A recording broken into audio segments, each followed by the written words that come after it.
So good morning all, and welcome to my transfer video. Today it's time, let's talk about, first of all, Mesut Ozil has been linked again away from Arsenal Football Club. They're back. DC United are coming back for Mesut Ozil. I talked about this transfer a year ago. DC United came on near the end of the transfer window, and it is said that they were looking to buy Mesut Ozil before the transfer window and potentially last summer, but nothing ever happened. Now it seems that DC United have come back in for Mesut Ozil, and they said that they've been negotiating with him for an opportunity to come to the MLS.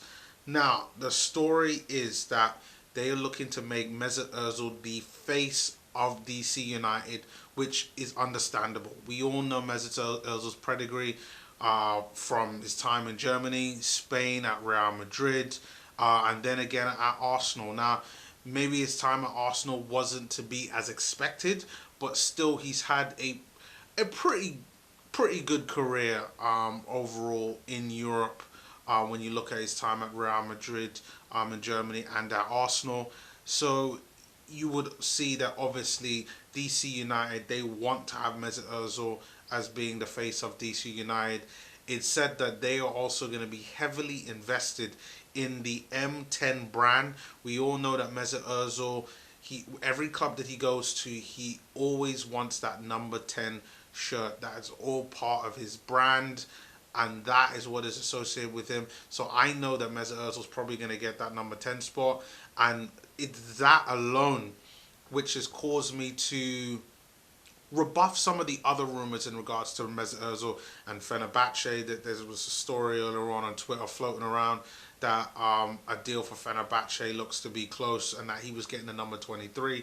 Highly doubt it. This is more likely the deal that's probably going to happen. Now, it's said they're still in early stages in regards to DC United, but it is still earlier on in the transfer window, and it is looking like we've got roughly, it's the 6th of January now. We've got, what, 24 days left, 25 days left until the end of the transfer window, and that's enough time for this deal to get over the line, at the very least for Mesut Ozil to agree personal terms with DC United, because for me personally, I think that's the biggest thing when it comes to Mesut Ozil. And what do you do there? Is Mesut Ozil going to be happy with the salary that he's going to be getting at DC United? Is he going to be happy living in the US? Now, clearly, this news on Mesut Ozil and DC United, it isn't old news. I'm sure he's had some type of contact with them before, and now this has come back. Maybe this is an opportunity for Mesut Ozil to say, you know what, maybe it's the time to go. The MLS season is due to start soon, and Arsenal, in my opinion, don't need him anymore, and they haven't needed him for a long time, contrary to popular belief. For me, Mesut Ozil's time at Arsenal has been done for well over a year, and it is about time that, unfortunately, we have to say thanks for everything, but goodbye. But let's see. I mean, from what I've been told and from what I've been reading, this is very, very earlier on, and even though there's lots of time in the window to be able to get this deal done, it is still earlier on in negotiations. But the positive is they are sitting down, they are talking, and I'm sure over the next, for me, 10 days to 2 weeks, I'm sure we're bound to hear more on what is going to happen with Mesut Ozil. So definitely leave your comments below on what do you think in regards to Mesut Ozil potential transfer to DC United in the MLS. Also, we got to talk about Sokratis. Now, Sokratis is said to be very, very close to a deal to go into Genoa. Genoa is said to be very interested in Sokratis and bringing him there. Said that personal terms have basically been reached, but he is looking at an opportunity to go into Fenerbahce, and he's waiting to see what Fenerbahce say before he makes any final decisions on where he wants to go. Makes sense. I think that's something sensible that every person would do. They want to weigh up all the options that they have, and then to decide, I'm going to go here or I'm going to go here. And I think that's really where it is. So I think with this, it definitely looks like Sokratis is is going to be leaving in January. I think he would take something drastic for this deal not to happen, whether it being to Fenerbahce or Genoa. Nevertheless, I think Sokratis' time at Arsenal, unfortunately, is done. I think that we signed him to be a stopgap player. Unfortunately, it didn't quite work out that way, and now we're having to say goodbye. So, he's had some good moments, some good goals, but he's not in Arteta's plans. He's not in the club's plans. I mean, he wasn't even registered overall. So, I think this is best for both player, for both teams, to work on getting a deal done and getting Sokratis a move that best helps him in his career. But what do you think? Sokratis leaving? I'm more like, about time. At least I have less feeling in regards to Sokratis leaving compared to like a Mesut Ozil. So for me, Sokratis, it's like, see you later, and thanks for everything. But there isn't much that I could honestly say that I remember him really doing. But I think he's a decent defender, just not what Arsenal need right now. And then finally, I also wanted to talk about a transfer. Well, a loanee who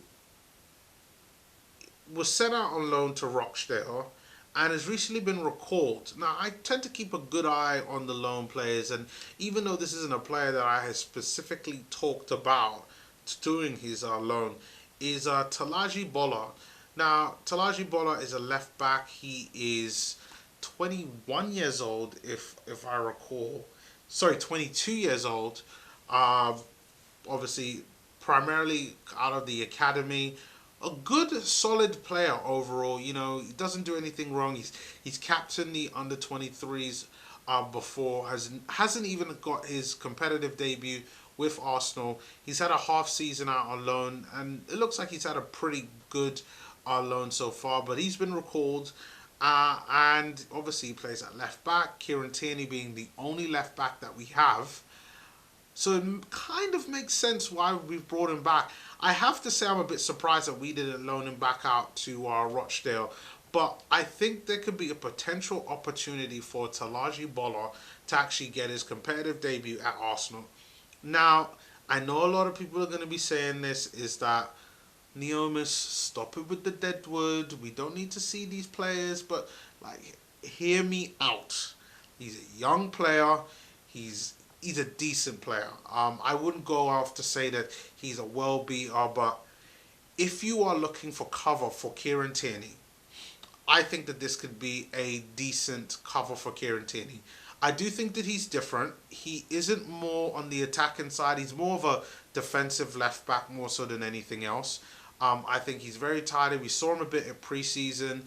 He played one game, I think it was against Brentford, and did an overall a pretty decent job there against Brentford. Can't fault him, but it's going to be a big step up from going from loan from Rochdale to then playing for the Arsenal. But right now, I'm kind of speculating a bit. I know he's been recalled. There is a chance that we might end up selling the guy, but my guess is that Arteta might want to see whether he can really cut the mustard, if you want to call it, and have the opportunity to potentially be good enough to play for Arsenal, at least within the senior team.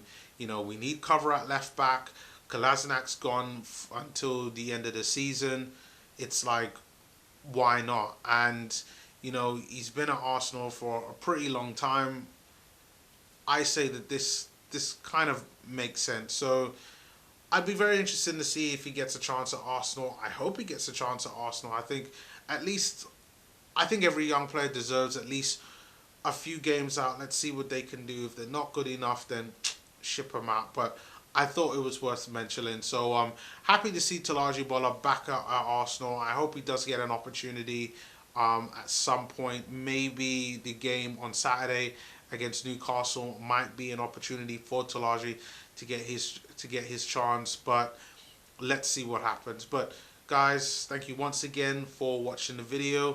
Thank you once again for all the recent subscribers. We've had another couple of subscribers this week. I'm now at 527 again, so big thumbs up for that. So thank you very much for the recent subscribers, and like the video as well. That does also help the channel out and the YouTube algorithm. But until next time, please do remember, leave your comments below. I do love to hear you guys' thoughts on that. It gets me to think in a pretty different way.